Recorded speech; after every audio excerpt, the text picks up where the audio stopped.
Welcome to ZANA'S RECIPES. இன்றைக்கி நம்ம ரொம்ப டேஸ்டான ஒரு பாரம்பரிய மிக்க முறையில் ஒரு அல்வா செஞ்சு காட்ட போகிறேங்க உங்களுக்காக. ஓகே ஃப்ரெண்ட்ஸ், இந்த அல்வா செய்கிறதுக்கு மெஷரிங் கப் யூஸ் பண்ணிக்கோங்க. பிகினர்ஸ்க்காக சொல்கிறேன். பாசிப்பருப்பு இருக்குது பார்த்திங்களா, நம்ம சாம்பாருக்கு யூஸ் பண்ணுற பாசிப்பருப்பு, அது ஒரு 200 கிராம் எடுத்துக்கிறேன். ஃபஸ்ட்டு செஞ்சு பார்க்க போகிறீங்க அப்படின்னா இந்த 200 கிராமில் செஞ்சு பாருங்கள். இதை மிக்ஸி ஜாருக்கு மாற்றிக்கோங்க. அந்த 200 கிராம் பாசிப்பருப்பை எடுத்து மிக்சியில் போட்டு நல்லா கொரகொரப்பாக ஃபஸ்ட்டு கிரில் பண்ணிக்கோங்க.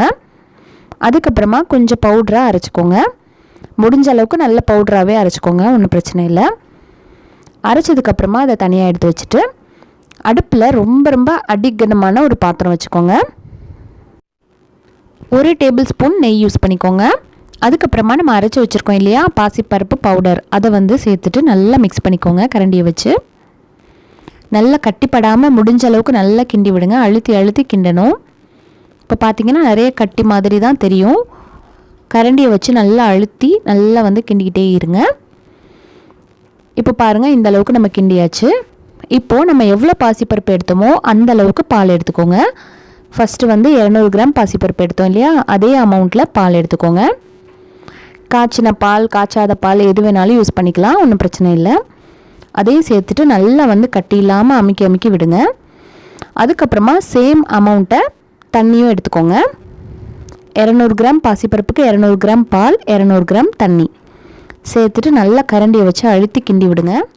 முடிஞ்ச அளவுக்கு ஒயிட் சுகரை யூஸ் பண்ணாதீங்க. சுத்தமான இந்த மாதிரி கருப்பட்டியில் செஞ்ச நாட்டு சர்க்கரையை யூஸ் பண்ணுங்கள். இதோடைய சத்து பார்த்திங்கன்னா இதில் நிறைய அதிகமான இரும்பு சத்து இருக்குது. இன்னும் பெண்களுக்கு ரொம்ப நல்லதுங்க. கர்ப்பப்பை சம்மந்தப்பட்ட நோய்களுக்கு நல்ல ஒரு மருந்தாக இருக்குது. அந்த காலத்துலலாம் பார்த்திங்கன்னா இதை தான் யூஸ் பண்ணிகிட்டு இருந்தாங்க, ரொம்ப ஹெல்த்தியாக இருந்தாங்க. இதை பார்த்திங்கன்னா ஸ்டாண்டர்ட் அப்படிங்கிற கம்பெனிலேருந்து நான் ஆர்டர் பண்ணி யூஸ் பண்ணிகிட்ருக்கேன். ரொம்ப நல்லா இருக்குது. இதோடைய லிங்க்கை டிஸ்கிரிப்ஷன் பாக்ஸில் கொடுக்குறேன், பார்த்துக்கோங்க. ஓகே ஃப்ரெண்ட்ஸ், இந்த அல்வாவுக்கு எவ்வளோ நாட்டு சக்கரை எடுக்கணும் அப்படின்னா 200 கிராம் பாசிப்பருப்பு எடுத்தோம் இல்லையா, அதுக்கேற்ற மாதிரி 220லேருந்து 230 கிராம் வரைக்கும் யூஸ் பண்ணிக்கோங்க. அந்த இனிப்பு கரெக்டாக இருக்குது. என்னது நாட்டு சர்க்கரையெல்லாம் யூஸ் பண்ணால் எப்படி டேஸ்ட்டாக இருக்கும் அப்படின்லாம் நினைக்காதீங்க. ரொம்ப டேஸ்ட்டாக இருந்துச்சுங்க. இதோடைய டேஸ்ட்டை கண்டிப்பாக நீங்கள் அதை ஃபீல் பண்ணாதான் உங்களுக்கே புரியும். இப்போ பார்த்தீங்கன்னா கொஞ்சம் நான் எக்ஸ்ட்ரா சொல்லியிருந்தேன், ஒரு 30 கிராம் நான் கொஞ்சம் எக்ஸ்ட்ரா சேர்க்குறேன். இந்த அளவு சேர்த்திங்கனாலே உங்களுக்கு போதும், கரெக்டாக வந்துருச்சு. இந்த ஸ்டேஜில் அடுப்பை கொஞ்சம் மீடியம் டு சிம்மில் வச்சுக்கோங்க, ரொம்ப ஹையில் வச்சிட வேண்டாம்.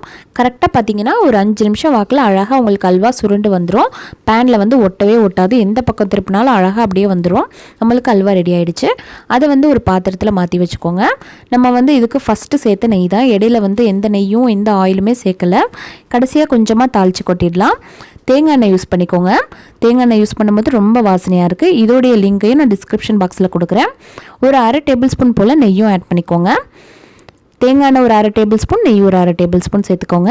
கொஞ்சமாக முந்திரி திராட்சை போட்டு நல்லா வறுப்பட்டதுக்கப்புறமா தாளித்து கொட்டிடுங்க. ரொம்ப ஃப்ளேவராக இருந்துச்சுங்க. இதோடைய டேஸ்ட் கண்டிப்பாக நீங்கள் ஃபீல் பண்ணாதான் உங்களுக்கே புரியும். ஓகே ஃப்ரெண்ட்ஸ், இந்த வீடியோ உங்களுக்கு பிடிச்சிருந்தால் லைக் பண்ணி ஷேர் பண்ணுங்கள். மறக்காமல் நம்ம சேனலை சப்ஸ்கிரைப் பண்ணி வச்சுக்கோங்க. தேங்க்யூ.